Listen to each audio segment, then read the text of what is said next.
Today on Ridge Roamer, why you shouldn't come ride the dragon. Or maybe why you should. What to expect when you're here and what rules to follow.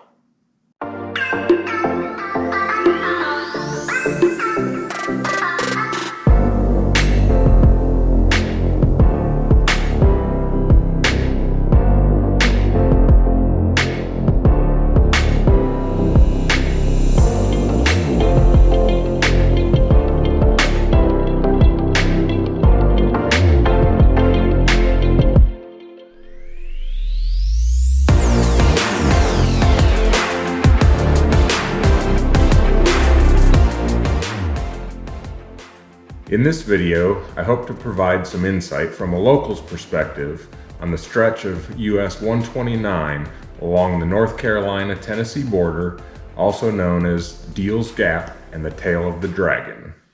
Over the past couple decades, its infamy has grown, now known around the world as a destination for motorcyclists and automobile enthusiasts.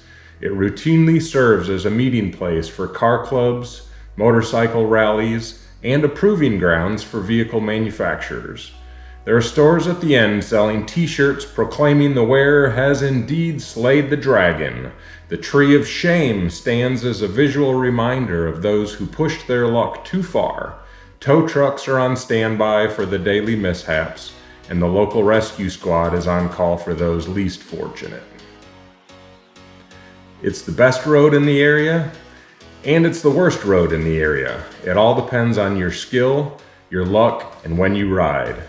It can be quiet in the evenings after most tourists have headed back to town to get some dinner, early mornings before the weary are ready to hit the road, during the off-season when temperatures aren't quite as friendly, and especially after dark for the bravest or craziest riders willing to limit visibility even beyond the normal limitations of the dragon's many blind curves and crests. In these times, it's an incredible road of pure enjoyment, an 11-mile roller coaster of blacktop, 318 curves uninterrupted by intersections, a true test of man and machine. However, in the peak season, the middle of the day, and especially on weekends, it can be a curvy traffic jam filled with out-of-state minivans, trucks pulling boats, and RVs too overwhelmed to use any of the 104 pull-offs designed for slower-moving vehicles. 11 excruciating miles at 20 miles per hour with almost nowhere to pass and absolutely no other roads to escape to. A frustrating two-lane full of idiots who can't stay in their lane and wannabe racers who pass in blind curves, endangering everyone on the road. This road is technical. You can't see what's around many of its corners. Sometimes you can't even see the apex of the corner you are entering. To be fast, which I am not by the way, you have to memorize this road just like you would a racetrack. Except unlike the average track with 10 to 20 turns over 2 to 4 miles, the Dragon has 318 curves over 11 miles, and you have to memorize it in both directions.